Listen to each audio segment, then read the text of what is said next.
कांग्रेस की राष्ट्रीय प्रवक्ता सुप्रिया श्रीनेत ने आज रायपुर में प्रेस कॉन्फ्रेंस कर कांग्रेस सरकार की उपलब्धियां बताई, साथ ही बीजेपी पर तंज भी कसा। सुप्रिया ने जहां एक तरफ जनहित में किए गए कामों की बात कही, तो वहीं बीजेपी पर ध्रुवीकरण की राजनीति का आरोप भी लगाया। वहीं सुप्रिया ने देश में चल रही रेवड़ी और रबड़ी पॉलिटिक्स को लेकर स्वराज संवाददाता स्वाति कौशिक से खास बातचीत की। लगातार देश में रेवड़ी पॉलिटिक्स की बात तो हम सुन ही रहे हैं, लेकिन अब रबड़ी पॉलिटिक्स पे आ गया है। रबड़ी पॉलिटिक्स क्या है, ये कैसे वर्क कर रहा है, इसके बारे में हम ज्यादा बात करेंगे कांग्रेस के राष्ट्रीय प्रवक्ता श्रीनेत जी से। आप छत्तीसगढ़ आई हुई हैं और एक नया शब्द रेवड़ी और रबड़ी कैसे है ये, इसके प्रदेश को लेके क्या मायने? मुझे ऐसा लगता है कि जब गरीबों की, दलितों की, शोषितों की, वंचितों की, आदिवासियों की, किसानों की, मजदूरों की, युवाओं की, महिलाओं की बात की जाती है, उनके लोकहित की, उनकी नीति निर्माण की बात की जाती है, तो उसको भारतीय जनता पार्टी रेवड़ी बुलाती है। क्या जनहित के काम करना रेवड़ी है? और अगर वो रेवड़ी है तो ऐसे काम और होने चाहिए, रेवड़ियां और बंटनी चाहिए। और हमारी छत्तीसगढ़ की सरकार ने यही किया। हमने जब 40 लाख लोगों को गरीबी की सीमा रेखा से निकाला तो हमने रेवड़ी बांटी। अगर आपके अनुसार तो हाँ, बांटी हमने रेवड़ी।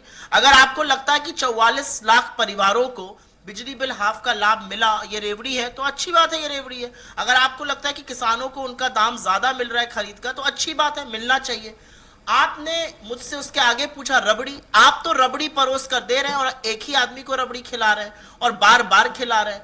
आप परिक्रमा करते हैं अडानी की, हम परिक्रमा करते हैं जनता की। हमारे और आप में ये अंतर है। तो रबड़ी और रेवड़ी की इस लड़ाई में जीत तो रेवड़ी की ही होगी, लेकिन जनता ये समझती है कि जो सरकारें उनके हित के लिए काम करती हैं, और अगर आप उन अच्छी नीतियों को, उन अच्छी लोकहित की पॉलिसीज को रेवड़ी बुलाएंगे तो आप जनता का अपमान कर रहे हैं, और जनता अपने अपमान का बदला एक ही तरह से लेती है, बूथ पर जाकर। अच्छा, ये तो बात हुई आप लोगों की सही राह की, लेकिन अगर जनता के भी सही राह की बात करें तो ये टेन्योर जो रहा है, कहीं ना कहीं इसमें रूरल चीजें ज्यादा दिखी है कंपेयर टू अर्बन। तो क्या अब अर्बन के लिए क्या रहेगा? नहीं, जनता की राह और हमारी राह एक है, वो अलग हो ही नहीं सकती। अगर वो जुदा है तो वो गलत है। वो जुदा भारतीय जनता पार्टी के लिए है, उनकी अडानी की राह है, हमारी जनता की राह है। तो हमारी राह, हमारा लक्ष्य एक है। मुझे ऐसा लगता है कि छत्तीसगढ़ विशेष तौर पर एक कृषि प्रधान राज्य है, रूरल प्रधान राज्य है, तो जरूर जो अनाउंसमेंट्स होते हैं उसमें रूरल कहीं ना कहीं थोड़ा सा झुकाव दिखेगा आपको।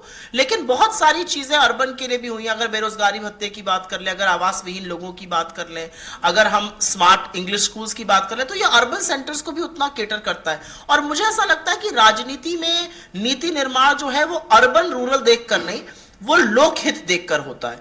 तो जहां पर ज्यादा जनता है, स्वाभाविक है कि वहां पर ज्यादा योजनाएं होंगी। तो बिल्कुल, इस बार बीजेपी को कितना चैलेंज मान रहे हैं आप लोग? मुझे लगता है बीजेपी इससे ज्यादा मुद्दा विहीन और इससे ज्यादा हतोत्साहित कभी नहीं दिखी। हमारी टैली इस बार और बढ़ेगी। तो बिल्कुल, बीजेपी इससे पहले इतना मुद्दा विहीन कभी नहीं दिखी, ये कहना है कांग्रेस के राष्ट्रीय प्रवक्ता सुप्रिया जी का। कैमरा पर्सन भूपेन के साथ स्वाति कौशिक, स्वराज एक्सप्रेस के लिए रायपुर से।